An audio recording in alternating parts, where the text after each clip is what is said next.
es las implicancias del consenso fiscal, ¿bien? Consenso fiscal que vamos a ver que hubo varios consensos fiscales, hoy tenemos uno que se acaba de aprobar, todavía no tenemos la ley nacional que ratifica, pero ya está aprobada. Entonces, por lo tanto, efectivamente tenemos un consenso fiscal, un último consenso fiscal, a mi entender, que va a marcar las pautas que se van a aplicar de ahora en más en la materia tributaria. El consenso es un acuerdo entre la nación y la provincia. Quiero retomar el tema consenso. Hoy estuvieron las autoridades de Mendoza, bien, estuvieron las autoridades de Mendoza haciendo referencia al consenso fiscal. Y el ministro de Economía o el secretario de Economía indicó dos cuestiones, bien, que probablemente haya omitido del consenso fiscal. Dijo, al cerrar su charla, o mejor dicho, los contribuyentes siempre decimos al fisco, dejen de pescar en la pecera, ¿bien? A lo que respondió la autoridad, ¿de qué manera podemos incorporar más contribuyentes? Bien, esto es algo que a nivel nacional, seguramente Humberto lo tratará luego, en el cierre de la edición. Esto ya está resuelto en materia consenso fiscal y probablemente, digo, y ya se está aplicando, y ya lo están aplicando. Esto de pescar fuera de la pecera, o mejor dicho, incorporar contribuyente. ¿Bien? Si entendemos que la pecera o el zoológico es la jurisdicción, ¿bien?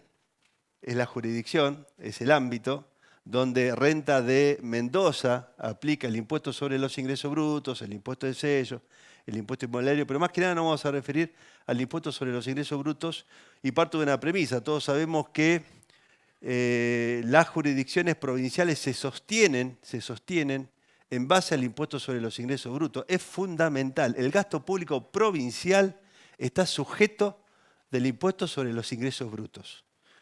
En agosto tuvimos, en el ciclo que hacemos en el Consejo de Cava, sentado al lado del director de ARBA, Cristian Genau, y él lo dijo.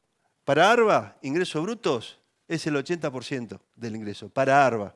Imagínense una jurisdicción del interior, ¿bien? Donde indefectiblemente es el 90% y es hasta, he leído en algún momento, hasta el 98% del gasto público el impuesto sobre los ingresos brutos. Por lo tanto, las rentas locales apuntan sobre esta tributación y en base a ello tiene la importancia el consenso fiscal porque, en principio, establece limitaciones que debieron cumplir y que evidentemente no pudieron cumplir y establecen nuevos sistemas de recaudación, básicamente, que se van a implementar y que ya se están implementando a través del consenso fiscal. Este cambio, que de alguna manera definimos esto de sumar contribuyente, de pescar fuera de la pesquera o de la pecera o fuera del zoológico, viene dado por un cambio radical que tuvo el consenso fiscal que tiene que ver con el sustento territorial, ¿bien? Con el sustento territorial. Lo que hizo el consenso fiscal 2021 fue ampliar el hecho imponible del impuesto sobre los ingresos brutos, ¿bien? En un acuerdo que hizo la provincia y la nación, amplió el hecho imponible sobre los ingresos brutos, afectó directamente a todos los contribuyentes de la Argentina, claro está. Y también entiendo yo que afectó también a los contribuyentes locales de la jurisdicción, dado de que para ser contribuyente en una jurisdicción, esta idea que aprendimos o que se estudia o que se ha enseñado muchas veces y se sigue enseñando, del sustento territorial vía gasto, ¿bien? Y bueno, esta es un poco la introducción que vamos a ir repasando. ¿Para qué? Para que al final del camino nos situemos y conozcamos cuáles son las políticas tributarias que ya se están aplicando en base al consenso fiscal, donde, cuando hablo de avanzar en los contribuyentes, ya los contribuyentes dejan de ser los situados en una jurisdicción determinada y pasan a ser los situados en otra jurisdicción, ¿bien? En otra jurisdicción, yéndose por la regla del domicilio del cliente, del domicilio del adquirente, del domicilio del contratante, ¿bien? Yo no sé cómo le va al sector con relación al impuesto sobre los ingresos brutos, pero de alguna manera es un tema muy conflictivo, ¿bien? Y un poco haciendo comparación con los eventos anteriores que tuvimos acá, Marcelo y desde España hacían referencia a esta suerte de recuperar el crédito fiscal, ¿bien? El crédito fiscal que dejó parado, ¿bien? En una inversión o lo que fuere. Y acá el problema de impuestos sobre los ingresos brutos es el saldo a favor. ¿Bien? ¿Por qué? Porque se incrementan radicalmente los sistemas de retención y de percepción. Entonces, hoy todos los contribuyentes del país tienen un saldo a favor a lo que temen recuperar por las circunstancias que tienen que enfrentarse hacia el fisco para recuperar ese saldo a favor. Todo fisco local, y extiendo la idea al fisco nacional, está acostumbrado a cobrar, no está acostumbrado a pagar. ¿Bien?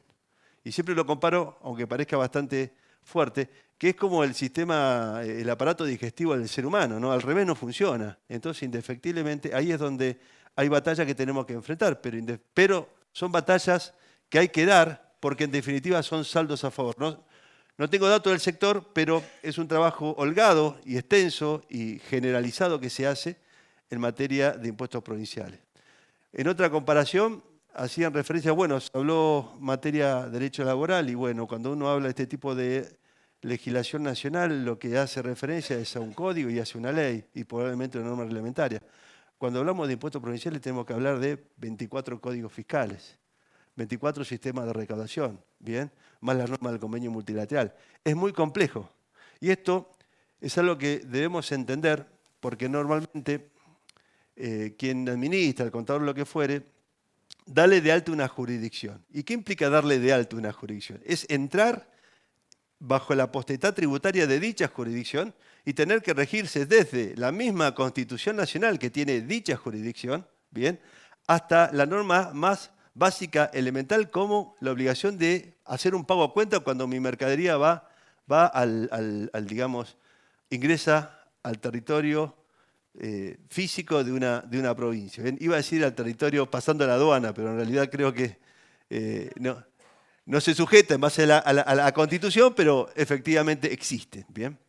Pero bien, estas son un poco las apreciaciones iniciales en base a lo que de alguna manera fuimos abordando. Y esto último es muy importante porque ahí es donde la cosa se hace relativamente compleja. Administrar una ley, un código, una resolución es algo sencillo y por lo tanto y administrar impuestos provinciales se torna relativamente complejo. La exposición del día de hoy fuimos a ver cuestiones de la Corte Suprema de la Justicia de la Nación al momento de definir qué es el consenso fiscal. Fuimos a analizar los consensos fiscales 2017 al 2021. Fuimos a analizar los sistemas de retención y de percepción, ¿bien? Porque son los que me están afectando y los que me cobran en el impuesto. Fuimos a analizar jurisprudencia de la Comisión Arbitral, ¿bien?, que es el que determina sobre esta suerte de sustento territorial, ¿bien?, o de alguna manera el gasto que representa, digamos, que me pone bajo la figura de contribuyente. Bien, fuimos a analizar resoluciones de la Comisión Arbitral. Entonces, y en base a eso tratamos de armar un esquema para que ustedes entiendan lo que ha sucedido, la situación actual y cómo sigue esto en base a todo eso. Bien, vamos a la primera presentación. La vamos a pasar de alguna manera rápida, que es al momento de definir, voy yo, bien. Vamos a definir lo que sería, agradezco la invitación, a lo que sería, ¿qué es el consenso fiscal? Bien, porque todos hablamos del consenso fiscal, pero ¿qué es realmente el consenso fiscal? ¿Es una ley local? ¿Es una ley nacional? Bien, ¿y quién mejor para definir el consenso fiscal que la Corte Suprema de la Justicia de la Nación? ¿Qué fue lo que dijo en los autos Santa Fe contra el Estado Nacional? Las leyes de convenio configuran una novedad jurisdiccional que se caracteriza por un proceso político y jurídico complejo. Acuerdo federal entre la nación y la provincia. Dicha ley convenio reconoce como particularidad la imposibilidad de modificación unilateral y prohíbe su reglamentación. Esto tiene que ver como diciendo, esto no se modifica. Una vez que se firme y se aprueba, no se modifica.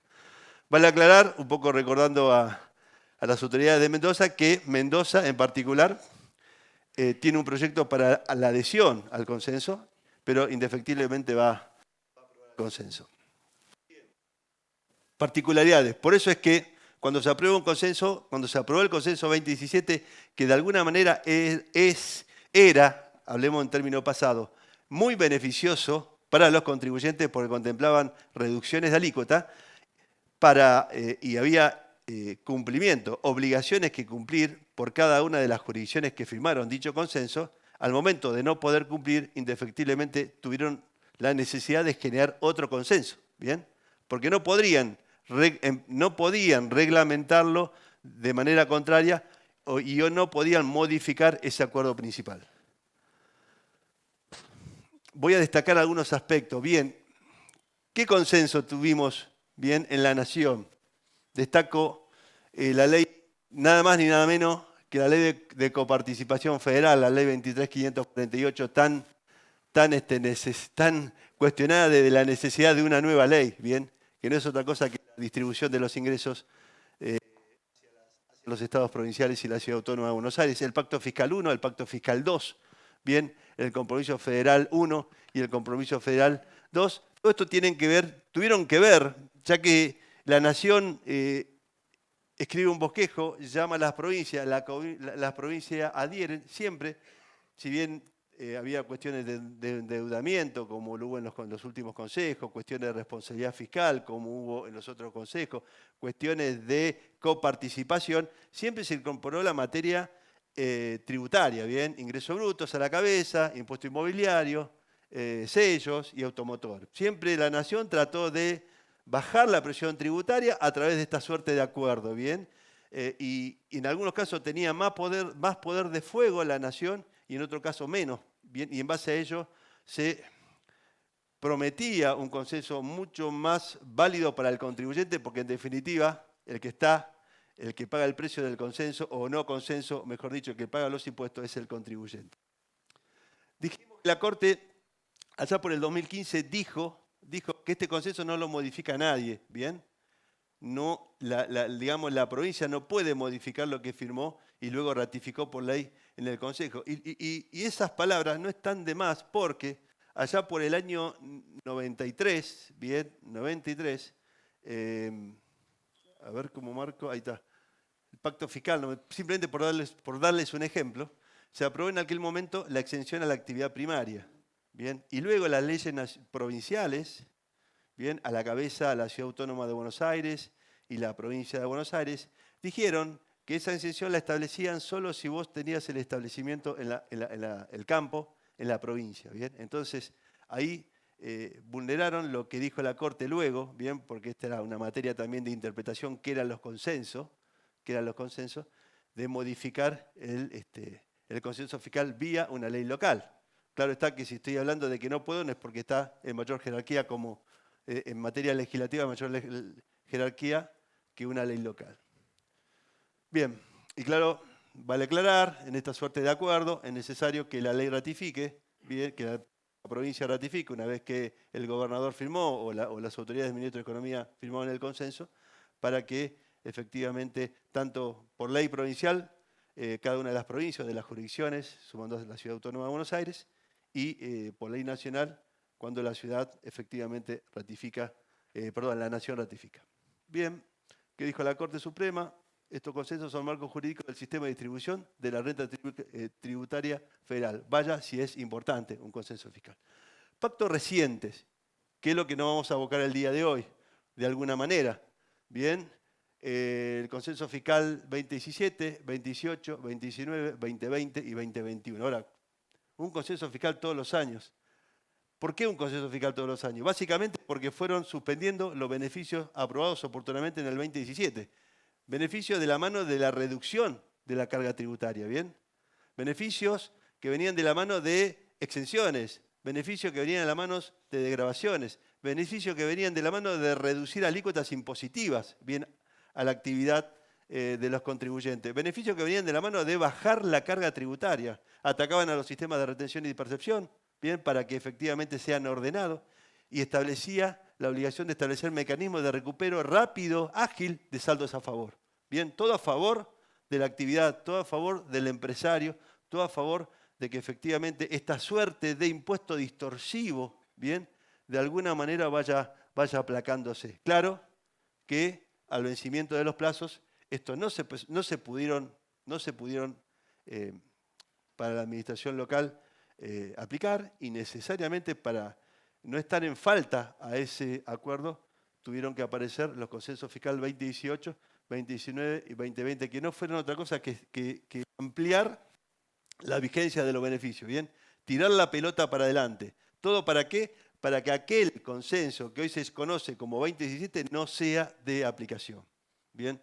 Anecdótico, abro un paréntesis. Eh, Al día de hoy no vi promulgada la ley nacional que adhiere o que confirma el Consenso Fiscal 2021. Miren ustedes, se firmó a fin del año pasado y estamos esperando la ley nacional. Sí, hubo leyes locales, fueron 15 que adhirieron a la fecha. ¿Bien? Y entre los contadores y abogados especializados empezamos a decir, che, ¿qué pasa si la nación no aprueba, no? ¿Qué pasa si la nación aprueba? Significa que el 2017 está vigente. Significa que esto está exento, aquello debería pagar menos, aquello también. ¿Bien? Claro que era un hecho que se iba a aprobar, pero bueno, lo he escuchado en charla, gente que ha preparado situaciones en las cuales gente, colega, amigo, dijeron, bueno, empecemos a evaluar esta situación, pero indefectiblemente era algo que caía de hecho, porque indefectiblemente, insisto, suspendía beneficios tributarios. Y eso sabemos que a los legisladores mucho no le cuesta. Por más que en su redacción, porque bueno, tengo el proyecto, tengo la votación de la Cámara de Diputados, créanme que fueron muchos los que se alzaron en voz contradiciendo al impuesto sobre los ingresos brutos y lamentando que el 2017 no se aplique, bien, que eso 2017 no se aplique, pero al momento de votar, por mayoría, se quedó sin efecto, como vamos a ver, aquel consenso 2017 y se establecen nuevas condiciones de la mano del consenso fiscal 2021. Bien, algunos datos más de la Corte. Acá hay un tema que me llama por eso la atención y esto es un tema que vamos a discutir y que vamos a resolver de acá a 10 años, porque esos son los tiempos judiciales, bien, que tiene que ver con que el consenso fiscal parecería que se metió con la ley de coparticipación, porque la ley de coparticipación dice, y esto probablemente al sector mucho no le influya, pero dice que paga impuestos sobre los ingresos brutos las actividades que tienen fin de lucro, ¿bien? Y el consenso fiscal dice que el impuesto sobre los ingresos brutos paga aquel que tiene actividades de fin de lucro y sin fin de lucro, ¿bien? Entonces hay un choque entre aquel consenso principal que tiene que ver con participación y este consenso fiscal 2021, ¿bien? Y me remito a lo que dice la Corte. Bienvenido sea el consenso fiscal. ¿Por qué? Porque elimina de esta manera la situación de incertidumbre jurídica generada por la falta de sanción del nuevo régimen de coparticipación. Atento.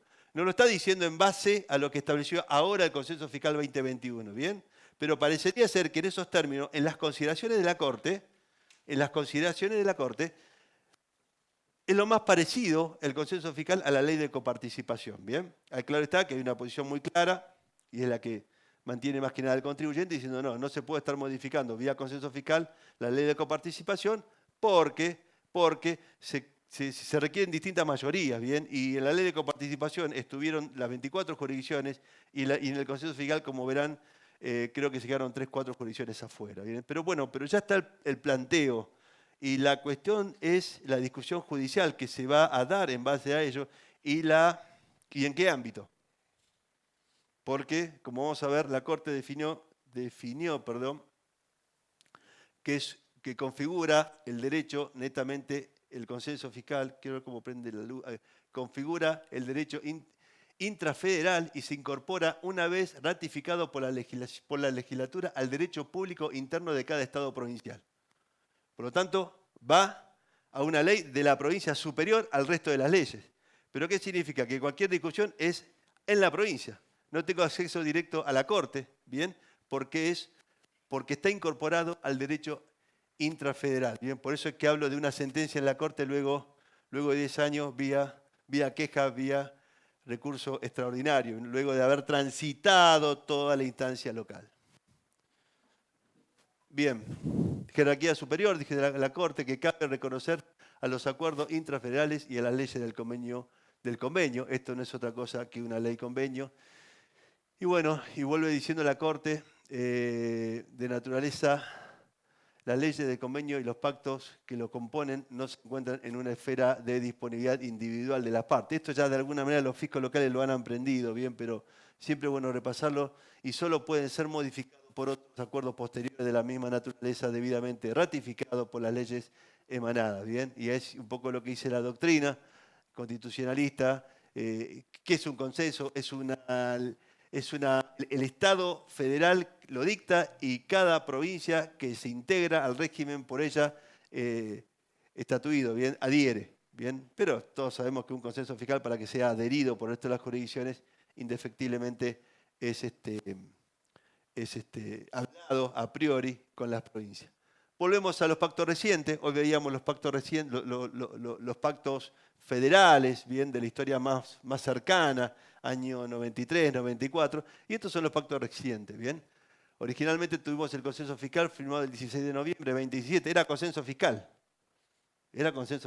pero claro, después apareció el firmado en el 2018, había que llamarlo de alguna manera, entonces fue el 2017, 28, 2019, y vemos qué particularidad, ¿no?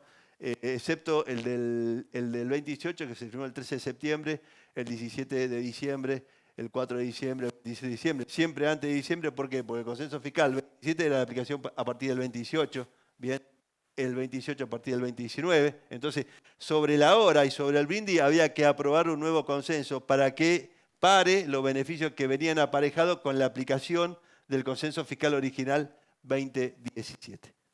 Pasamos a la próxima presentación. ¿Vamos bien? ¿Qué hicimos? Evaluamos qué es el consenso en base a lo que dice la Corte para que entendamos dónde estamos parados. ¿Bien? La próxima presentación. Pero no nos olvidemos de la pecera. Buscar fuera de la pecera, porque ahí está establecido, ¿bien? Y esto no suena lindo. No lo veamos como un beneficio, ¿bien? Ya se lo adelanté, pero bien. Consenso fiscal 2017, de alguna manera dejo enmarcado el consenso que se firmó, repasar qué fue lo que dijo, algo que ya es inaplicable, no tiene mucho sentido, simplemente voy a denotar ahí en el material algunos aspectos de interés. ¿Qué pasaba en el 2017? ¿Por qué las provincias y la Ciudad Autónoma de Buenos Aires establecieron un consenso fiscal tan razonable? ¿Bien? Tan razonable que establecía la reducción importante en la carga en el impuesto sobre los ingresos brutos y que hoy por hoy, a través del 2021, es derogado. En aquel momento, la Corte Suprema sorprendió con dos fallos determinantes, ¿bien? Que es Harry Donnelly, 31 de octubre del 2017, y Bayer Socianoni, Harry Donnelly contra Chaco, ¿bien? Y Bayer contra la provincia de Santa Fe, ¿bien? Fallo del 31 de octubre del 2007. Calculo que esa mañana, ese día, los teléfonos ardieron. ¿Por qué? Porque todas las leyes impositivas de las 24 jurisdicciones eran inconstitucionales bajo el análisis de la Corte Suprema de la Justicia de la Nación. Y ahí nos empezamos a preguntar, che, ¿pagué de más? Sí, pagaste de más. ¿Bien? Pero hay una historia anterior a todo esto, ¿bien? Que probablemente la conocemos quien seguimos la especialización, que a Harry Donnelly le dieron cautelar, la Corte Suprema, fue una acción directa a la Corte, le dio cautelar en el 2015. Y en aquel momento dijimos, si la Corte dio cautelar, ¿qué va a pasar con la cuestión de fondo? ¿Bien? Y ahí empezamos a hablar, y hay quien dice, yo dejo de pagar. No está mal. No, yo pago, pero veo para el recupero. Pago bajo protesto, no existe. Bien, si pagás, pagás. Bien, y ahí empezó a manejar el empresario una alternativa. Bien, no le voy a decir cómo salió en el planteo como el partido de fútbol, pero hubo quien dijo, no, yo me planto. ¿Quién decíamos lo que más o menos seguimos la jurisprudencia? Que la Corte cuando dictó la cuna cautelar, en la historia más moderna, ¿no? Porque tampoco vamos a llegar tan atrás, nunca dijo lo contrario en la cuestión de fondo. Que si te dio la cautelar es porque te va a dar razón. Bien, y estamos muy atentos, efectivamente, de la sentencia que se conoció el 31 de octubre del 2017, donde la Corte, repito, dijo que todas las leyes impositivas de cada una de los fiscos, inclusive Mendoza, era inconstitucional y el contribuyente había pagado mal el impuesto. Bien, con eso en la mano, la Nación habrá sonado los teléfonos, nos juntamos, le dijo a las provincias. Bien, ahora se me viene todo abajo. O sea, esto pasó también básicamente en una sentencia petrolera, contra la Municipalidad de Quilmes, donde en un fallo bastante cuestionable de la Corte Suprema le dio la razón a la Municipalidad de Quilmes, porque también había planteo de que si yo pagué una tasa cuando no correspondía, vamos a la repetición y los fiscos no podían soportar esa demanda, eso de tener que pagar obligaciones o devolver lo que ya cobró, porque pues ya lo gastaron, porque no lo tienen. Y esto es una realidad. Pero bueno, digamos que esta última parte la borramos del expediente. Pero bien, esta es la sentencia, y esto un poco, no lo voy a leer para no ser tan tedioso, pero esas son las cuestiones de fondo o la particularidad, cómo esas leyes provinciales atacaban lisa y llanamente la Constitución Nacional porque creaban aduanas interiores. Bien, se junta la nación con la provincia y es por este motivo principalmente que tenemos un consenso fiscal 2017, o sea, algo irrepetible probablemente.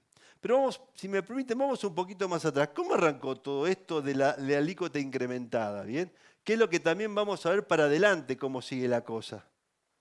¿Cómo sigue la cosa? Realmente que estamos dejando cabos atados que al final lo vamos a atar a todos. Cabos sueltos que al final lo vamos a atar a todos. ¿Cómo arrancó? Y fue la provincia de Córdoba la que dijo, vamos a castigar al contribuyente foráneo de ingreso bruto, o sea, al contribuyente que no está establecido en Córdoba. Lo dijo en junio del 2008. Y la provincia de Buenos Aires dijo, voy a hacer exactamente lo mismo. Lo dijo en agosto del 2008. Modificaron sus leyes positivas en la mitad del año y establecieron las alícuotas máximas para los contribuyentes que están establecidos fuera de la jurisdicción. Básicamente pasó esto. ¿Qué hizo el resto de las jurisdicciones? Miró 2 veces. Y hay que hacer lo mismo. No sé si está bien, si está mal, lo que fuere, pero evidentemente yo tengo que proteger a los contribuyentes que están establecidos en Mendoza contra los contribuyentes que están afuera e ir a recaudar afuera. ¿Ir a recaudar a dónde? Fuera del zoológico. ¿Bien? ¿Me van siguiendo? Es eso lo que pasó en el 2017. Bueno, y en base a eso hubo un acuerdo interesante que, claro, lamentablemente luego no se pudo mantener en el tiempo. Ahí tenemos las distintas consensos que fueron prorrogando. Está en el material, está pintado con un color para que se resalte. Miremos que en la materia de impuestos de sello tenían una aplicación a partir del 1 de enero del 2017. Bien, entonces a partir del 1 de enero del 2019, por lo tanto fue necesario el consenso fiscal ahí citado en el 2018 para que no se aplique el beneficio a partir del 2019.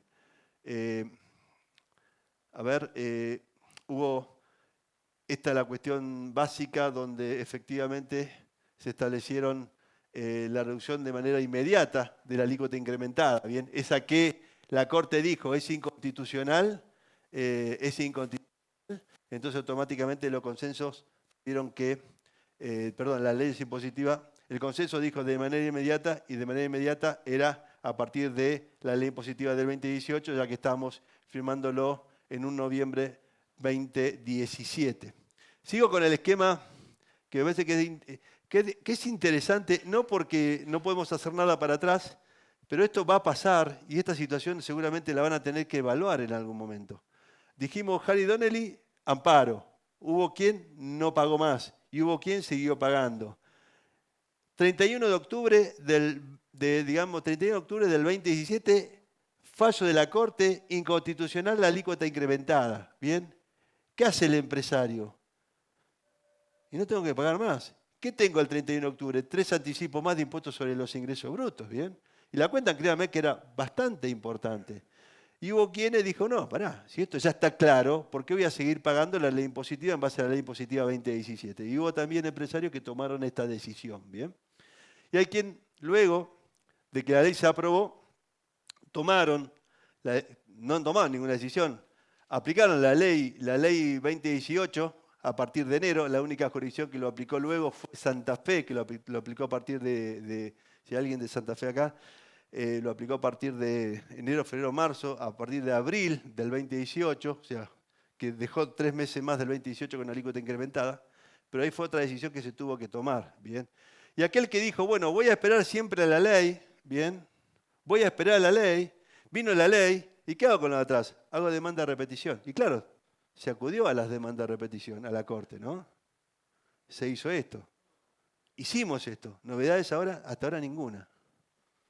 Novedades hasta ahora ninguna. Aquel que dejó de pagar en aquel momento, pero insisto, ¿no? Acá no estamos incentivando el no pago, acá estamos hablando de una ley inconstitucional, ¿bien? Decretada por el máximo tribunal de la nación, ¿bien? ¿Enfrentó inspecciones? Y ni. porque son inspecciones relativamente tenues, porque se basan en una ley inconstitucional. Claro está, bien, inconstitucional. Pero bien, este es el escenario que a veces nos tenemos que enfrentar al momento de abordar bien estrategias bien de política fiscal para ver de qué manera enfrentamos la legalidad o ilegalidad en materia tributaria. Bien, sigo marcando algunas consideraciones con relación al impuesto inmobiliario. Ahí vemos que hay una alícuota límite del 0,5 y del 2%. Bien, hay una suerte de intención de un solo impuesto, de una evaluación de alguna manera homogénea en todo el país, un acuerdo entre las naciones y la provincia. Hoy por hoy tenemos un decreto y una ley que falta aprobar por el Congreso de la Nación y luego se tiene que adherir cada una de las jurisdicciones, así que en materia de impuesto inmobiliario no tenemos mucho que decir. En materia de impuesto de sello había, bueno, como dijimos, algunas alícuotas reducidas, pero bueno, se encargaron las cláusulas, digamos, los consensos fiscales fueron suspendiendo dicho beneficio. ¿Qué más decir con esto? Las alícuotas, bien, lo que no fue, o lo que el viento se llevó. Bien, teníamos alícuotas en el consenso establecían alícuotas donde gran parte de la actividad productiva hoy por hoy deberían estar exentas, cosa que no lo fueron a partir del 2021. Con relación al sector, tenemos algo de una alícuota básica que está en el orden de, creo que del 4%, ahí está, del 4%, y bien. Y lo que se aprobó hasta ahora es la alícuota del 4,5%, bien, para el 2019. El consenso para el año 2018-2019 es lo que quedó porque todo lo demás fue suspendido, ¿bien?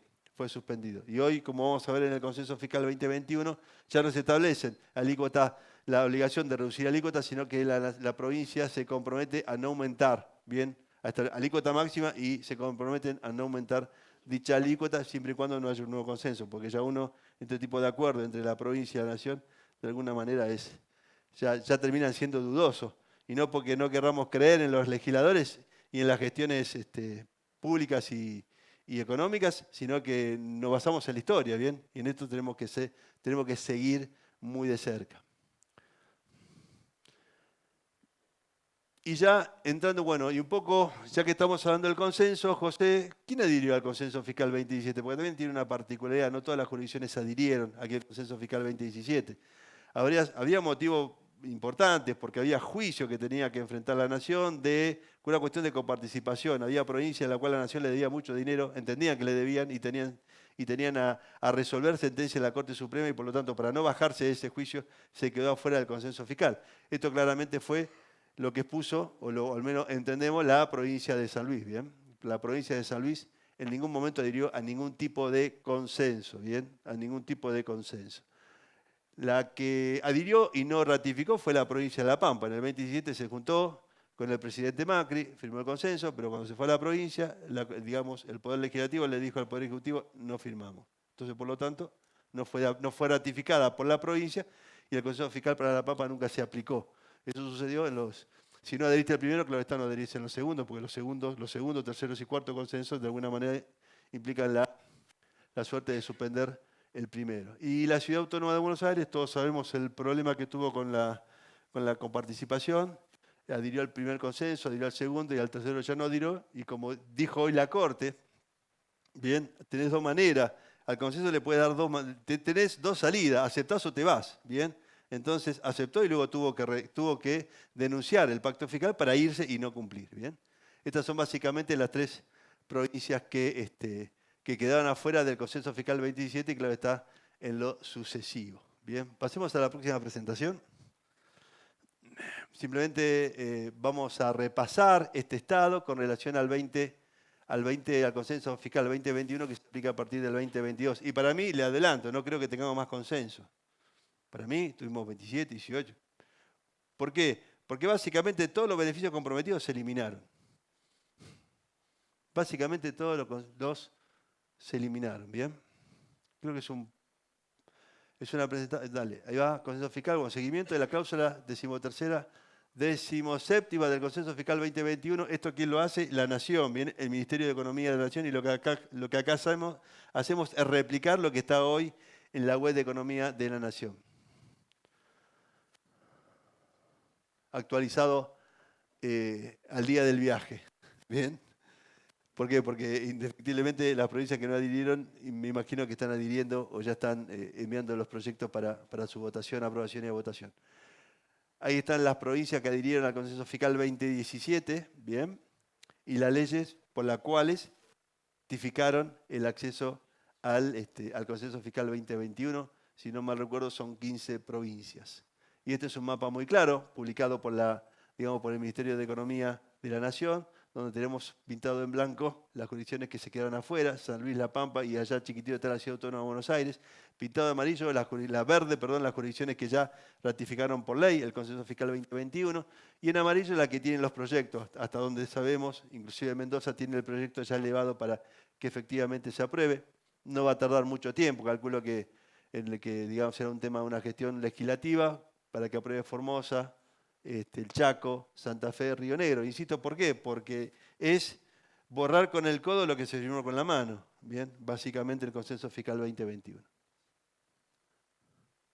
Bien, pero si el tiempo me lo permite, tengo que acelerar, vamos a lo que está pasando. Bien, cierro el Consenso Fiscal y esto es algo que seguramente ustedes lo escucharon, las retenciones y percepciones de ingreso bruto. Bien. Tal vez no tan afectada al sector, pero sí tal vez a otros sectores, y es algo que indefectiblemente todos tenemos que lidiar como contribuyente de este hermoso país, ¿no? Que son las retenciones y percepciones del impuesto sobre los ingresos brutos. Cuando hablo de esto, estoy hablando de las retenciones generales, estoy hablando de las percepciones aduaneras, estoy hablando de las recaudaciones bancarias, y ahora, y a partir del 2020, estoy hablando de las recaudaciones que me hace Mercado Libre, ¿bien? Y vamos a hacer un poquito de historia. ¿Qué pasó en la historia? Sí, historia pero de la reciente, la pandemia. ¿Qué pasó en la pandemia? Cómo muchos de los sectores pudieron mantenerse, ¿bien? A través de las operaciones a través de la web, ¿bien? Mercado Libre y compañía sin temor de hacer ninguna publicidad.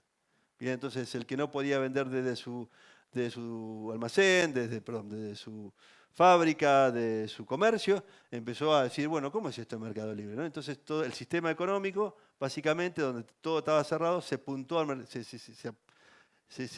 sostuvo básicamente por Mercado Libre. Y principales firmas me han dicho, a mí Mercado Libre es una sucursal. En todo sentido, José, ¿eh? En el nivel de venta, pero también en el nivel de costo. Pero es una sucursal al fin. Y en realidad el consumidor, y esto de alguna manera lo aprendí de quien sabe, el consumidor ya te obliga a usar Mercado Pago, ¿no? Digamos, usar sistemas en la web, ¿bien? Me imagino que ustedes como hotelero o como digamos, gastronómico, yo no puedo decir, no, acá aplicaciones de pago no uso, todo efectivo, o tarjeta de crédito. No, porque el cliente viene y te quiere pagar por el teléfono. Entonces vos ya tenés que ver, bueno, ¿cómo hago para facturar hacer esto, para hacer lo otro? Y me tengo que allanar ese tipo de cosas, ¿bien? Y ahí es donde apuntan los sistemas de recaudación en la pandemia. Ya que se crea un nuevo sistema de pago, entonces automáticamente, ni lerda ni perezosa, cada uno de los fiscos establecieron un sistema de retención para las operaciones en Mercado Pago, ¿bien? 2020. ¿Y qué es lo que establece el sistema de retención de Mercado Pago, básicamente? Y esto se lo voy a leer, pero simplemente... Y yo cuando hago este tipo de posiciones, como sé que nunca me agarro con una jurisdicción sola, tengo para tomar de todos dos lados, ¿no? Y acá simplemente lo que hago es mostrarle lo que hace Tucumán y lo que hace la temida Misiones. Bien, pero esto lo hicieron el resto de las jurisdicciones también. Dicen que yo, para soportar una retención que estoy vendiendo, estoy prestando una prestación de servicio, bien, al sujeto que me paga, la retención que yo tengo que soportar a ese pago, o a ese pago que viene por la web, y que me va a hacer el intermediario, en este caso Mercado Pago, va a valer no el lugar de entrega de los bienes, no el lugar de destino de los bienes, no el lugar donde presto el servicio, sino el domicilio del adquirente, nada más lejano que al contribuyente. Nada más lejano. Yo puedo prestar un servicio en la provincia de Mendoza y me pueden estar reteniendo por la provincia del Chaco, porque cuando me contrataron dicho servicio, bien, el domicilio, bien, del que me pagó a través de la web, tiene la provincia del Chaco. Y es esto lo que no va a suceder. Y es esto lo que está sucediendo, bien. Porque cambió básicamente cuestiones elementales para que proceda un sistema de recaudación. Sigo con el paréntesis. Sistema de recaudación a nivel nacional del impuesto sobre los ingresos brutos. Hasta el 2007, los sistemas se basaban en donde efectivamente se realizaba la actividad económica, hasta el 2007, ¿bien? A través de una reforma de ARBA de la provincia de Buenos Aires y la creación de estos famosos padrones donde aparecemos con nuestra quit a una alícuota de retención y de percepción, apareció la obligación de retener no solamente a los contribuyentes, sino a los no contribuyentes, aquellos que no estaban de alta en la provincia de Buenos Aires, pero se configuraba el hecho dentro de la provincia, ¿bien? O sea que la gente empezó a estar obligado no solamente a retener o a percibir a los contribuyentes, sino también a aquel que no era contribuyente, en la medida que se den condiciones básicas elementales como la entrega en la provincia de Buenos Aires o el servicio prestado en la provincia de Buenos Aires. ¿Bien? Hasta ahí bien.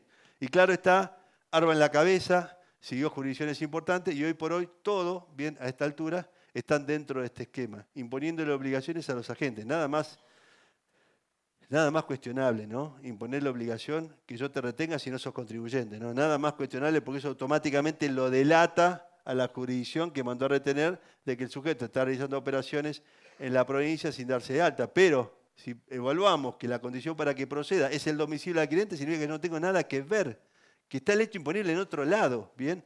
Pero la retención va, la percepción va, y ahí nos empezamos a enfrentar al mercado libre. Las cartas de documento que habremos hecho. ¿Bien? Porque algo hay que hacer. Regla número 1. Si a vos te retienen o te perciben por una jurisdicción en la cual no sos contribuyente, lo que menos puedes hacer es cruzarte de brazo. ¿Bien? Porque eso es una denuncia de que si hay un pago cuenta de que sos contribuyente. ¿Bien? Y luego que vienen las inscripciones de oficio para atrás, porque en aquel momento te soportaste una recaudación y no te diste de alta. Lo que hay que hacer básicamente es salir disparado a cuestionar. Primero tratar de que el sujeto me devuelva lo que me retuvo de manera indebida, ¿bien? Con Mercado Libre teníamos problemas y había que hacer carta de documento. Bien, pero por lo pronto salir disparado a cuestionar ello. Bien, dijimos primera familia, en base a la territorialidad, segunda familia del sistema de recaudación a esta obligación de imponer, a retener lo percibible, y tercera familia, que es la que se aplica hoy, es la que hoy por hoy se manda, es el domicilio del adquirente, ¿bien? Es el domicilio del adquirente. Y esto a partir del 2022, de la mano del sistema de retención y de percepción de Mercado Libre y compañía. ¿Y esto qué tiene que ver con el consenso fiscal? No se lo preguntaron todavía, pero bueno, ahí vamos. La próxima, por favor.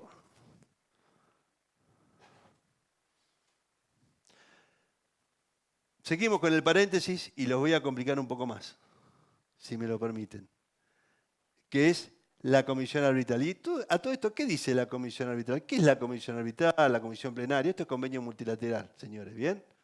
En base a que se creó en algún momento, año 1977, este año cumplió 45 años, este acuerdo, porque sigue siendo un acuerdo, una ley de acuerdo, ¿bien? Donde firmaron todas las provincias y está contemplado en la ley de coparticipación, ninguna provincia se puede estar en principio renunciando al convenio multilateral. La base es imponible, el impuesto sobre los ingresos brutos se distribuyen en las jurisdicciones donde el sujeto es contribuyente y yo, ¿cómo evalúo qué tipo de contribuyente soy en las distintas jurisdicciones donde distribuyo? En base a dos parámetros, ingresos y gastos, ¿bien?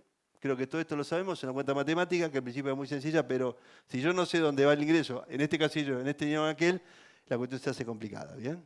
La cuestión se hace complicada.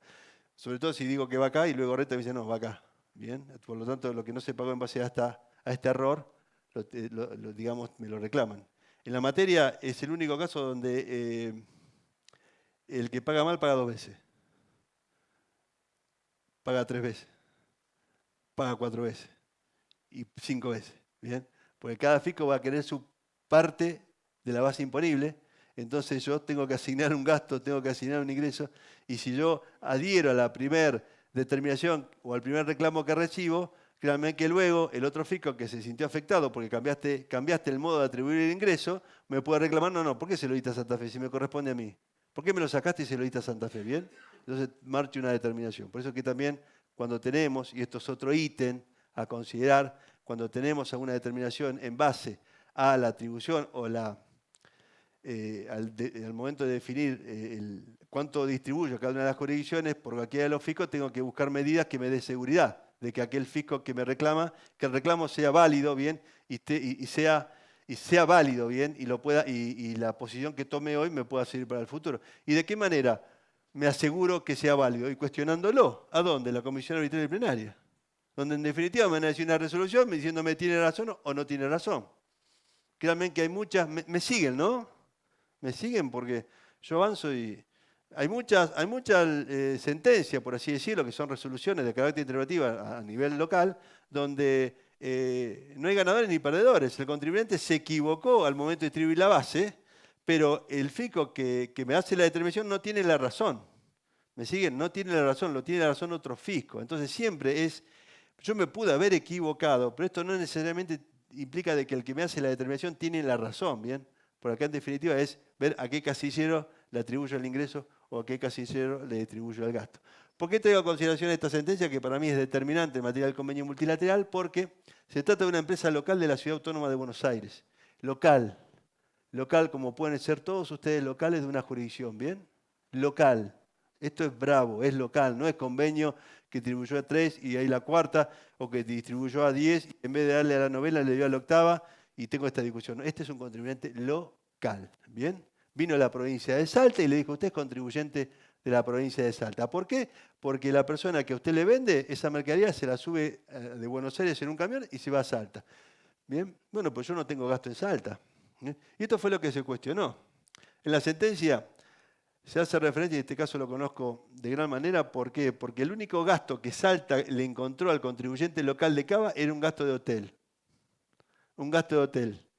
Pero ¿qué pasó? Ese gasto de hotel fue atribuido a esta empresa de la Ciudad Autónoma de Buenos Aires, pero no fue un gasto que realizó esta empresa, sino que alguien fue, le dio el quit y automáticamente quedó detectado y salió la factura de ese quit. Bien, hoy por hoy sabemos que dame el quit y va la factura. La historia cuenta de que fue alguien de Brasil, de representación de la sucursal de Brasil, fue a resolver, a reparar una máquina, bien, y al momento de operar se dijo, bueno, le pasó la quit de la local, por así decirlo, y bueno, y fue de esta manera. Todo esto quedó comprobado, porque hasta se probaron los vuelos, los viajes que hizo el brasilero a la provincia de Salta para reparar esa máquina, y quedó claro, la fecha coincidía todo, que era un gasto que no había hecho, que si bien había sido facturado a la provincia, a System Argentina local en Cava, era un gasto que no había hecho System Argentina local en Cava. Bien, quedó totalmente probado. Y la comisión arbitral dijo, esto no importa, y lo ratificó la plenaria. No importa. ¿Por qué? Porque aparece la figura de la resolución 83, que es lo que hoy se conoce como presencia digital. Bien, el salteño supo de usted a través de la web. El salteño se contactó con usted a través de un mail. Por lo tanto, hay presencia digital, lo que en aquel momento se llamaba una suerte de presunción del sustento territorial, hoy se llama una suerte de presencia digital. ¿Esto qué quiere decir? Uy, la pucha, ¿qué sucede? 2021, la Comisión Arbitral, sí. Cualquier fisco que me quiera decir usted es contribuyente y vaya con la idea de la presencia digital, pierdo. Sí, pierdo. La respuesta es sí. Y este es un fallo determinante, ¿bien? Porque de la familia de fallo en la comisión arbitral, de alguna manera siempre en algún momento se hacía valer la existencia del gasto. Bien, en este fallo la misma comisión arbitral ratificado por la plenaria dijo el gasto no importa. No importa. Usted demostró que no hizo el gasto, no importa. Hay sustento territorial en base a lo que hoy se conoce como presencia digital. Perdón, José, para que tomes un poco de agua. Simplemente, nosotros también hemos tenido casos que nos consultaron al Departamento de Política Tributaria de una pizzería de Santa Fe que le encarga, una pizzería de Paraná que le vendía a un cliente que tenía la tarjeta de crédito con domicilio en Santa Fe. Entonces, si bien el delivery no iba a buscar la pizza Paraná, el delivery se lo llevaba desde Paraná hasta Santa Fe, pero como el domicilio del pago de la tarjeta era de Santa Fe, bueno, a la pizzería de Paraná le retienen el ingreso bruto de Santa Fe. Fíjate qué ensalada, ¿no? Ese es un ejemplo clarito, ¿bien? Lo vemos mucho allá en el AMBA, ¿no? Entre la ciudad de Buenos Aires y la provincia. Bien, probablemente Santa Fe, che, ¿cómo hago para cobrar? Pero ojo, porque vos podés estar teniendo un turista en esa zona y que del momento en que el determinante no es nada del contribuyente, sino que es el domicilio del adquirente, ¿dónde vamos a terminar? Bien. Pero hasta ahora lo que hemos evaluado es lo que dicen los regímenes de retención y en base a esto, ¿bien? Y acá tenemos una resolución de la Comisión Arbitral Plenaria en el cual avala, ¿bien?, esta suerte de la presencia digital que ya viene dado con anterioridad vía sistema de recaudación. Pasemos a la próxima, por favor. Me puedo desplayar mucho más, pero quiero seguir con la idea que creo que es lo que quiero. Después, con gusto, algún mail. Digital. ¿Y qué pasó en el medio? Hasta ahora dejamos en esa caja, dejamos al consenso, ¿bien? Los sistemas de recaudación y qué es lo que están haciendo del 2020. Pero esto, ¿tenía algún asidero legal? Era una resolución. Una resolución es de carácter ejecutiva. Ejecuta algo. ¿Qué ejecuta? ¿Qué ejecuta, José? Lo que dice la ley, lo que dice la norma reglamentaria, la resolución ejecuta. ¿Qué es lo que tenemos acá? Solo la resolución. ¿Hay un vaciamiento legal? Sí. Hay un vaciamiento legal. Por lo tanto, en el medio, principio del 2021, apareció la resolución de la Comisión Arbitral 5-2010, donde 5-2010, donde estableció la figura de la presencia digital. Bien, para los que conocen la materia del convenio, hoy hablé de sustento territorial. Y yo a la historia del convenio lo defino en tres épocas. Una hasta el 2001, donde para ser contribuyente en una determinada jurisdicción, yo debo tener gasto, ¿bien? ¿Ok? Hasta el 2001. Hasta el 2001, hace 21 años atrás, ¿bien? A partir del sustento territorial, esto no daba legalidad, no daba fortaleza, no daba seguridad de qué jurisdicción estoy. Por más que vos pretenda, bien, que vos pretenda, no había forma de que yo sea contribuyente. A partir del 2002 y hasta el 2021 rigió, bien, porque esto ya fue derogado, la resolución 83 de la Comisión Arbitral del Convenio Multilateral, que dijo, con relación a las operaciones concertadas a través de medios electrónicos, que ese sustento se presume. ¿Bien? Esto tuvo enorme crítica desde la doctrina, pero dijo la Comisión Arbitral, y frente a la enorme crítica, la Comisión Arbitral dijo en una sentencia, ¿te puede gustar o no? ¿Te puede gustar o no? ¿Te puede favorecer o no? ¿Bien? Lo que no puedes es obviarla. Y si se modifica para adelante. Lo dijo claramente la Comisión Arbitral frente a las abultadas críticas de esta suerte de presumir un gasto. ¿Bien? Para llegar al sustento territorial, para que la potestad tributaria te llegue, bien, de un determinado fisco.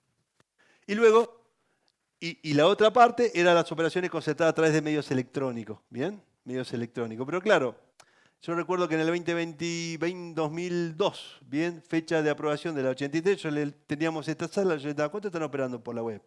Y eran 4, 5, 6, 8. Si yo le pregunto cuánto operan por la web, y están todos operando por la web, ¿bien? O sea, fue un cambio importante, pero que en principio no afectaba a todos, pero afectaba.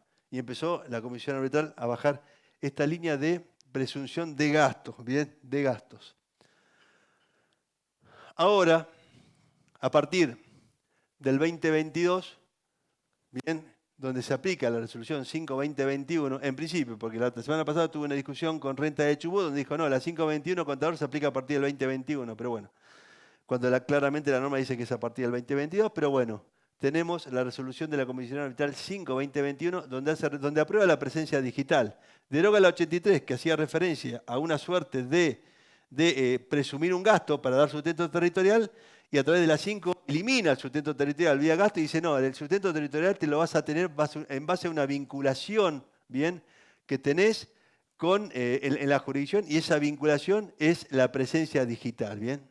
Y esto lo aclaró y efectivamente en dicha norma definió la presencia digital. Pero que nos quede claro, bien, para el auditorio y quien nos ve, hay dos situaciones. Si ustedes exclusivamente no operan por la web, tengo la primera, donde vale efectivamente el tener el gasto en la jurisdicción. Pero creo que todos operamos por la web. O sea que de alguna manera estamos todos acá abajo, donde efectivamente el sustento territorial se da por la presencia digital. ¿Qué es la presencia digital, José? Bueno, la norma 5-2021 se encarga en definir. Está en el material, no la vamos a abordar porque realmente nos llevaría mucho tiempo, pero simplemente voy al primer ítem. Comercialización de bienes y o servicios que se desarrollan y o explotan a través de medios electrónicos. ¿Bien? Creo que ahí estamos todos. ¿Quién no opera? ¿Quién no contrata? ¿Quién no vende servicios? ¿Quién no vende bienes a través de la web? Vamos a la próxima. Bien. Sí, dale. ¿Sí?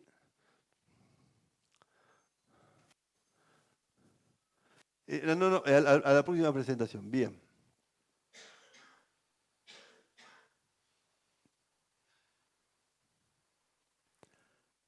Bien, llegamos al Consenso Fiscal 2021, lo sacamos del despacho, de la puerta, lo ponemos nuevamente. Bien, Consenso Fiscal 2021, acá está.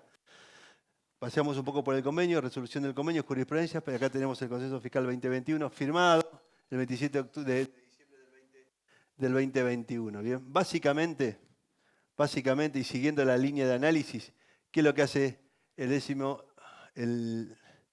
Consenso Fiscal 2021 con relación a los otros? A ver.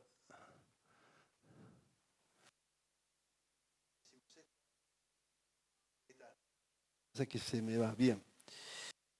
¿Qué pasó? ¿Qué hace el Consenso Fiscal 2021 con todos los consensos anteriores? Ahí está en la cláusula 16ª de las partes. Acuerdan dejar sin efecto las obligaciones asumidas en materia tributaria provincial establecida con anterioridad a través de, y cita cada uno de los consensos. Bien, o sea, la nación y las provincias, bien, acuerdan dejar sin efecto las obligaciones asumidas en materia tributaria provincial. O sea, dejar sin efecto esos beneficios que venían dados por el Consenso Fiscal 2017. ¿Bien?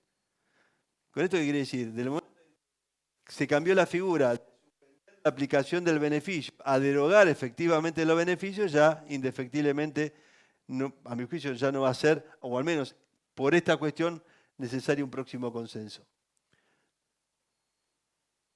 Y bueno, y de alguna manera ahí en esa parte del párrafo hace referencia a que queda, y lo aclara, a ver, todos los beneficios que otorgaron las provincias hasta la fecha, en base a aquel consenso 2027, quedan firmes, no se pueden modificar.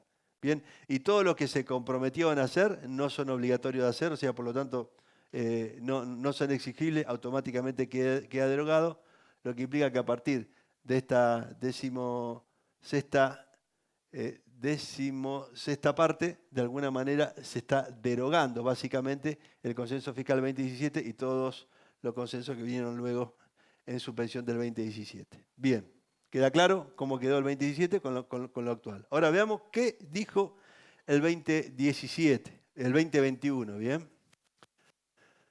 Y acá vamos a llegar rápidamente, porque no me quiero extender más, a esto de pescar fuera de la pecera o a cazar fuera del zoológico, que es algo que iba a decir que no lo vio, pero en realidad es algo que existe, ¿bien? Y que se está aplicando. ¿Qué trajo en la manga el Consenso Fiscal 2017?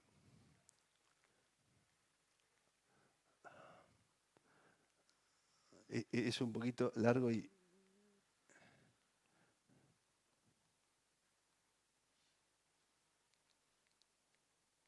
Ya llegamos, porque yo honestamente, más que decirlo, quiero que lo vean. Bien.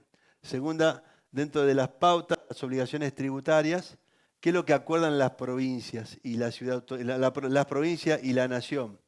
Bien. Con relación al hecho imponible del impuesto sobre los ingresos brutos. Bien, se comprometen a ampliar el hecho imponible. Determinar que el hecho imponible de este impuesto alcanza al ejercicio habitual y a título oneroso, lucrativo o no. Bien, esto es lo que hablamos hoy de la ley de coparticipación, que luego lo vamos a ver rápidamente, pero que la ley de coparticipación decía que el impuesto a los ingresos brutos se paga con relación a las actividades lucrativas, no decía nada sobre la actividad no lucrativa, bien, y por lo tanto ahí está la discusión que tenemos los contribuyentes y el fisco, determinados fiscos. Pero ahora el consenso dice, lucrativa o no, con toda claridad, ¿bien? Y este es el choque que hoy tenemos que enfrentar entre el consenso y la ley de coparticipación.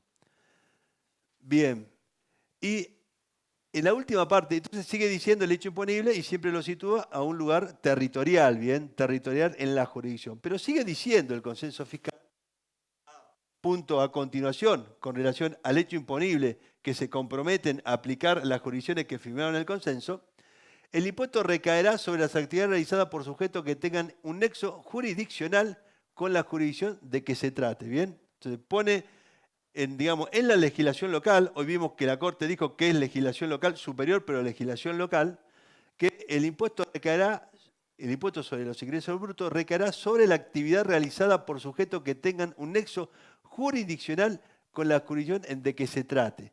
Y define al nexo jurisdiccional para las operaciones concertadas a través de medios electrónicos a continuación, ¿bien? Diciendo, en la comercialización de bienes o servicios que se desarrollen y o exploten a través de cualquier medio electrónico, plataforma, aplicaciones, medio digital, hace referencia hasta celulares, móviles o similares, efectuada en el país, el nexo de carácter jurisdiccional para sujetos domiciliados, radicados o constituidos en el país estará presente cuando exista presencia digital del vendedor, prestador y o locador. ¿Bien? Significa que si yo presto un servicio en una jurisdicción y el que me contrata, bien, lo hace a través de la web y está situado en una jurisdicción distinta, hay un nexo jurisdiccional, bien, que es mi presencia digital en esa jurisdicción y hay sustento territorial, o yo automáticamente paso a ser contribuyente de dicha jurisdicción. ¿Y esto no es pescar fuera de la pecera? ¿No es cazar fuera del zoológico? Es esto lo que se acaba de aprobar vía consenso fiscal. La ampliación del hecho imponible, las provincias que firmaron y con la aprobación de la ciudad, se acuerdan a que vamos al que no es contribuyente. ¿Y quién es el que no es contribuyente? El que está fuera. Porque hasta ahora el impuesto sobre los ingresos brutos se aplicó de manera exclusiva territorial, en principio. ¿Y esto es algo nuevo? No. Si ya lo venimos padeciendo con los sistemas de retención. La Comisión Arbitral en el 2021 dijo a las 5 que hay presencia digital. Esto es la ley. Esto es al revés. Una ley se aprueba, una ley se reglamenta y una ley se ejecuta a través de una resolución. Acá primero se ejecutó vía sistema de recaudación, se reglamentó vía 5 del 2021 Comisión Arbitral y se aprobó legalmente, se le dio fundamento legal a través del Consenso Fiscal 2021. Esto es historia de cómo se fue dando. La realidad que tenemos hoy es esto, ¿bien? Que la provincia, indefectiblemente, tienen el objetivo de pescar fuera de la pecera, de cazar fuera del zoológico. ¿Y esto me va a afectar? Claro que sí. Y claro que sí. Pasame la próxima. Y bueno, y un poco, yo te voy a decir cuál. Así ya vamos cerrando. No. Chubut y Buenos Aires. Y voy a terminar con esto para no extenderme más. Y lo demás lo voy a explicar. Bien, creo que lo de la cooperativa quedó claro en el material. Hay una acción declarativa de... No es una acción, es una cooperativa que fue contra la Corte vía recurso extraordinario, luego de padecer todas las instancias locales con relación a esta suerte de querer aplicar el impuesto sobre los ingresos de una cooperativa que no tiene fin de lucro, ¿bien? Entonces, si bien no tenemos sentencia de la Corte, hoy por hoy estamos esperando sentencia y con un dictamen favorable de la Procuración, la Corte va a resolver. Pero va a resolver la situación a priori al consenso fiscal, donde el consenso fiscal parecería que habilita que se cobre impuestos sobre los ingresos brutos sobre las actividades que son sin fin de lucro. Y esta es la batalla y discusión a enfrentar de ahora en más con relación a ello, si un consenso fiscal puede modificar una ley de coparticipación. Bien, a discutir y mucho. Ahora bien, no, ese es el código, bueno, este es el código fiscal de la provincia de Chubut, ¿bien? En el artículo 128, que no lo voy a mostrar porque no llevaría tiempo, establece el código fiscal de la provincia de Chubut la presencia digital. O sea, a priori, a que el consenso fiscal todavía no está aprobado y se acaba de aprobar por la Nación y de alguna manera ya tiene legal forma, ya la provincia de Chubut, entre otras, ya estableció en su hecho imponible el impuesto sobre los ingresos brutos la presencia digital. Lo que vimos en el consenso ya es ley local en la provincia de Chubut. Y esto seguramente va a pasar en el resto. Pasame las otras. ¿Hay otro Chubut? No. Inscripción de oficio Chubut, ¿no? Sí, bien. ¿Y qué es lo que está haciendo Chubut ahora? Ahora, en base a todo esto.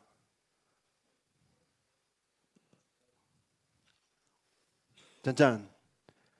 Esto tiene fecha 17 de agosto del 2022, fresquito, recién acaba de salir. Yo tuve la gentileza de tachar los quits y los nombres y demás, ¿bien? ¿Bien? Esto es un caso que estamos administrando. ¿Qué es lo que hizo Chubut? La presencia digital. Empezó a cazar fuera del zoológico. Esto es un contribuyente en la provincia de Buenos Aires y la Ciudad Autónoma de Buenos Aires. Y le llegó esta misiva, 22 de agosto, que dijo, señor, yo sé que usted debería ser mi contribuyente. Por lo tanto, te doy un plazo de 15 días para la inscripción de oficio. De lo contrario, te inscribo de oficio. Sepamos que cada uno de los fiscos tiene un sistema de inscripción de oficio a que debo atender. Bien. Cuando recibo este tipo de medidas de comunicaciones, atente a esto. Bien. Pues se aplica el sistema de procedimiento local. Bien. Y Chubut tiene un procedimiento que es la inscripción de oficio. Y el procedimiento que le sigue a la inscripción de oficio son las recaudaciones bancarias. Por lo tanto, yo me voy a empezar a ver cómo mi dinero se va por la cuenta bancaria porque no ataqué en su debido tiempo a la inscripción de oficio que fue comunicada a través de esta misiva. ¿Bien? O sea, lo que digo es, esto está sucediendo, el pescar fuera de la pecera. Pasame la otra que dice Cava. Y Cava también, traje dos ejemplos. Uno para que vean cómo una jurisdicción del interior ataca a un contribuyente que está en Cava y en provincia. Y en la próxima vamos a ver cómo la Ciudad Autónoma de Buenos Aires ataca a alguien que está situado en la provincia de Mendoza. Y esta es otra misiva. Esto lo hizo la ciudad. ¿Bien? Fuego cruzado, llamémoslo como sea. Pero esta es la situación que debemos enfrentar, que ya está resuelta, señores, a través del sistema de recaudación, a través de normas reglamentarias y a través de la ley consenso fiscal. Esto de cazar o de pescar fuera de la pecera. Esto me beneficia, me perjudica, y indefectiblemente estamos todos fuera de alguna pecera. Estamos fuera de algún zoológico todos. Y esto tenemos que tener en cuenta porque ya están echadas las cartas y ya se está accionando al respecto, ¿bien? Accionando al respecto desde la premisa de que ya no, para ser contribuyente en una jurisdicción no importa dónde ejerzo la actividad, no importa dónde entrego, no importa dónde presto el servicio, importa el domicilio del que me contrate, del que me compre, ¿bien? Bueno, terminamos. Gracias. Muchas gracias, José. Muy claro, bueno, muy claro el problema, ¿no? Después, ¿cómo se soluciona? Bueno, preguntas, sí, por supuesto. Habilitamos las preguntas. Muy claro el problema. Doctor Bertaza, primero. Muy bien, José. La verdad que muy clarito. Y creo que acá todos los que están presentes se van con una inquietud, porque las filiales que corresponden a FEGRA son entidades sin fines de lucro. Bien. Con lo cual, el punto para analizar sería que, bueno, dicho sea de paso, antes ya venía la discusión, ¿no? Porque como vos lo venías señalando, había legislaciones que respecto de ciertas entidades de fines de lucro ya estaban reclamando el impuesto a los ingresos brutos, amén de las cooperativas que vos mencionás, ¿no? Pero bueno, acá de las filiales que están en todo el país son entidades sin fines de lucro, con lo cual habría que pensar que estas filiales, como consecuencia de las normas que vos acabas de explicar, empiezan a correr la contingencia. Correcto.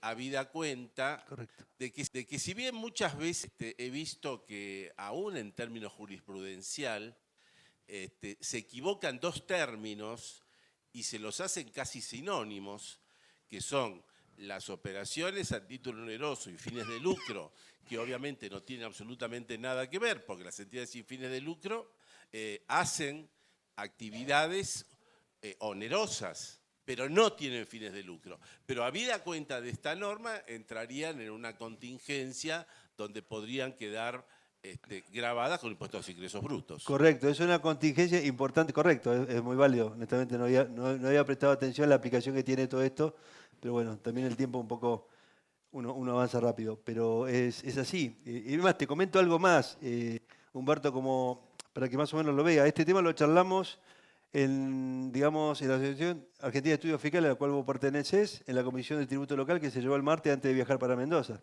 Lo charlamos puntualmente. Y esto nos preocupa. Y la discusión que se va a dar va a ser esta. Un consenso fiscal puede de alguna manera modificar la ley de coparticipación. Básicamente esto es así, ¿bien? Esto es así y es una tarea a enfrentar. Pero el problema, básicamente, que no me dejan trabajar bien. Vamos a la discusión, transitamos la intención. Claro está que yo puedo ir con esto a la corte, no. No puedo ir directamente vía una acción declarativa directamente a la Corte, que es donde yo quisiera ir. No, no puedo, porque la Corte dijo esto es infrafederal, esto es local, señores. Bien, de papel misionero 2006 a la fecha ya no se puede más ir a la Corte por cuestiones locales. Bien, excepto recurso extraordinario en queja y que la Corte lo permite y lo admita. Algo que hay que transcurrir toda la acción local, que esto hay que tenerlo en cuenta. Bien, una sentencia, por eso en el material está en una cooperativa que más o menos, estamos hablando de un tiempo de 10 años y todavía no tiene resolución. Y lamentablemente la Corte no dio cautelar al respecto, ¿bien? Así que eso es un tema también delicado. Y en la materia local, y créanme, acá nos dedicamos mucho, yo soy contador, tengo un equipo de abogados, nos dedicamos mucho a ver qué litigamos y qué no litigamos. Y esta es la cuestión. Y la cuestión local es muy costoso por el tiempo que lleva la resolución y las acciones deliberadas del fisco en el mientras tanto, ¿bien? Porque en el mientras tanto el fisco sabe de que la Corte le dice de que no, pero en el mientras tanto va a recaudar, porque me va a incorporar el sistema de riesgo fiscal y me va a hacer recaudaciones bancarias, ¿bien? Por esta idea de ser contribuyente. Yo le mostré un caso hoy, que era, existe en Argentina. No le conté toda la historia realmente, pero Citra Argentina fue notificado por Salta para una inscripción de oficio, no le dio importancia. Citra Argentina lo inscribió de oficio y lo incorporó en recaudaciones bancarias. Cuando nos llega el caso del estudio, el tipo ya venía un año y medio soportando recaudaciones bancarias, ¿bien? Plata que efectivamente iba perdiendo. Y tratamos de parar esas recaudaciones bancarias con el planteo a la Comisión Arbitral que se daba por este inicio de determinación de oficio. Y la Comisión Arbitral dijo, está inscrito de oficio, señores. No puedo decir que no. Entonces, nos encontramos con que mientras planteamos una discusión, bien, más allá que la tenemos trabada en el local de Salta, donde el contribuyente está pagando una caución para no pagar, porque para acceder a los tribunales hay que pagar digamos, la obligación principal, está pagando una caución, pero en el medio soportó recaudaciones. Entonces, esa es la temática. ¿Y todos los fiscos lo hacen? No, todos los fiscos no. Entonces, también hay que tratar de ver qué fisco lo hace, qué fisco no lo hace, qué fisco me permite automáticamente poder enfrentar bien una determinación si que en el medio suceda esto. Bien, porque de qué de alguna manera nos sirve tener planteada una discusión judicial si me pusieron en recaudaciones bancarias. Bien, a una alícuota del 5%, porque alcanzan hasta el 5% esas recaudaciones bancarias. Bien, entonces, esta es otra cuestión que efectivamente hay que evaluar, pero sí, seguramente, Humberto, es un tema que es como que se prende una luz amarilla anaranjada, bien, con relación a esto. ¿Había otra pregunta? Dale. Sí, yo, para pensar un poquito, yo creo que todo hasta el 2021 está claro, todas las inequidades y la diferencia que hay entre la determinación de bases imponibles por convenio multilateral, asignación de ingresos y gastos, coeficiente unificado versus la forma de las retenciones y las percepciones. Ahora, con este consenso fiscal, ¿no se estaría solucionando, se estaría dando un poco más de certeza? No importa, pero nos está dando más certeza. Se está legalizando lo que se está haciendo. Por eso, o sea que yo creo que para el contribuyente, esto que está pasando, no quiero evaluar si está bien, está mal, está dándole certeza ahora, primero y fundamental, ¿De por cómo qué? asignar base imponible aparte. ¿De por qué? Exactamente, yo creo que es así, o sea, en todo caso beneficia, le da certeza al contribuyente. Claro, bien, vale la apreciación. Hay dos cuestiones que quiero terminar de cerrar que un poco me aclararon. Bien, lo que me dice es, a ver, ¿se le está dando certeza? Sí, se le está dando certeza porque ya hay una ley que habilita lo que se está haciendo. Porque antes no había ni ley, ¿bien? Se le está dando certeza porque y los contribuyentes tenemos que conocer la ley porque me tengo que atener a lo que se viene, ¿bien? Que son misivas de los fiscos donde dice, che, yo sé que vos sos mi contribuyente y si no te inscribo de manera directa tengo que atacar dicho procedimiento. Y esto va a suceder. Trajimos dos casos, simplemente dos, porque si no, no nos da el tiempo. Bien. Ahora, sí, perfecto. ¿Y esto qué significa? En tu buen análisis vos decís, bueno, pero en definitiva significa darle de alta una jurisdicción, pero impositivamente el impuesto se paga una sola vez, en principio, distribuyo la base, significa que este contribuyente le paga a Salta lo que le pagaba a Cava y demás. ¿Bien? Y acá, digo, esto es algo sencillo, es como que me han cambiado la figura del momento de ser contribuyente. En 5 jurisdicciones pasó a ser de 8, o ser contribuyente local pasó a ser del convenio multilateral, bla, bla, bla. Sí, pero hay un factor importante que siempre lo remarco y lo dije hoy. Ojo que el darle de alta una jurisdicción implica todo lo que estamos a la merced de dicha jurisdicción, ¿bien? Y probablemente muchas de las jurisdicciones, para ser preciso, 10 de las jurisdicciones, automáticamente al momento de darme de alta me asignan agentes de recaudación, de retención y de percepción. Y es lo que también tengo que tener en cuenta. ¿Bien? O sea, como diciendo, estoy inmerso no solamente como contribuyente muy pero muy pequeño, pero inmerso en una obligación. ¿Cuál? Ser agente en todos mis clientes y todos mis proveedores. Y acá es donde de alguna manera se crea la contingencia, ¿bien? De la obligación tributaria, del incumplimiento o de la omisión de una obligación tributaria. Y Bien. otro temita más. Dale, sí. Cuando vos planteás, y es verdad, cuando un fisco, vamos para atrás, ¿no? Me hace una determinación, viene y me hace una determinación, con lo cual me cambia la base imponible por un tema de convenio, me ajusta el convenio, tengo que cambiar base imponible y me reclama el pago del impuesto que yo en realidad ya pagué en otra jurisdicción. Correcto. En el protocolo adicional, pregunto porque yo no me acuerdo, ¿no está establecido que El cuando protocolo hay no una se inspección, aplica. ¿Cuál es tu nombre? Sergio, no se aplica, el protocolo no se y aplica. no puedo pedir que se aplique? Porque yo te Podés pedir, pero no se cuando lo aplica. estudié, que cuando hay así, protocolo adicional, pido que venga, o sea, las jurisdicciones que están involucradas participen. No se aplica. No, pero una cosa no se aplica, otra cosa que existe, eso pregunto. El protocolo existe, pero no me crean a mí, crean a Humberto, no se aplica el protocolo, no se aplica. Todas las veces, se ha aplicado 3 veces, en 45 años se ha aplicado 3 veces. 3, lo tengo en un cuadrito en el estudio, 3. No sabemos por qué, pero se aplicaron 3. Nada más, en todas las sentencias, en todos los pedidos, A ver, básicamente, la Comisión Arbitral Plenaria resuelve exclusivamente sobre distribución de base, ¿bien? Sobre cómo corto la porción de pizza, ¿bien? Ya estamos al mediodía. Bien, sobre eso. Sobre cualquier cuestionamiento, ¿bien? Significa que se puede aplicar el protocolo. Por lo tanto, en todos los casos que fueron en apelación a la Comisión Arbitral, todos pidieron la aplicación del protocolo. Entonces, por eso es que con Humberto nos levantamos en voz y decimos, no se aplica, porque no lo aplican, ¿bien?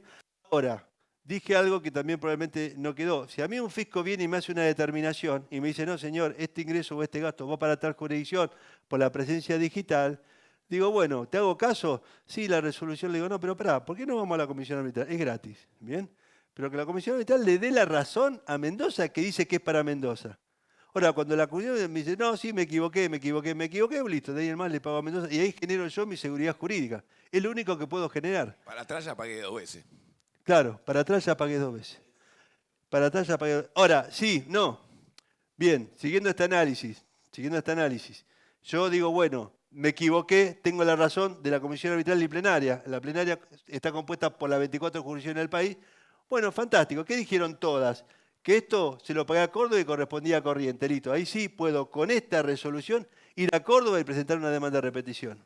Esto no se discute más, devolvémelo, ¿bien? ¿Está claro? Ahí sí puedo plantear una demanda de repetición. 10 años más me dice Humberto. Pero bueno, esa es otra tarea. Esa es otra tarea que indefectiblemente hay que hacer. Y lo que hablamos con Humberto el otro día en la cena era, sí, es así, tarda una eternidad. Un saldo a favor de 40 millones de pesos a nivel valores, termino recuperando un valor de 4 millones de pesos. Esta es una realidad porque pagan un interés pero muy bajo, el efecto inflacionario y lo que fuere. Por lo tanto, lo que proponemos de la consultora y desde este lugar es que hay que trabajar en que no se genere el saldo a favor. ¿Bien? Este es el trabajo que nos tenemos que comprometer, en trabajar en que no se genere y articular todas las acciones necesarias. Otro detalle que vale plantearlo en base a la implicancia del consenso fiscal, que omití decirlo antes de culminar. Vimos cómo arrancó todo por 2 sentencias de la Corte. Después hubo varias, pero por 2 sentencias de la Corte, que atacó estas aduanas interiores porque los locales digamos, eran beneficiados contra los foráneos y los foráneos pagaron una alícuota mayor. ¿Sabes lo que está sucediendo ahora? Las jurisdicciones locales están beneficiando a los establecidos en la jurisdicción. O sea, en aquel momento había alícuota mayor para los foráneos. Ahora hay alícuota menor para los que están incorporados, a los que están establecidos en la jurisdicción. Es exactamente lo mismo, pero al revés. Aduanas interiores. Es esto lo que está pasando. Esto dejó después, cuando bajó el agua, dejó esto. O sea, ¿qué cambió? Poco y nada. Cambió para que nada cambie. Bueno, si no hay más preguntas, agradecemos a José, clarísimo. Muchas gracias a todos.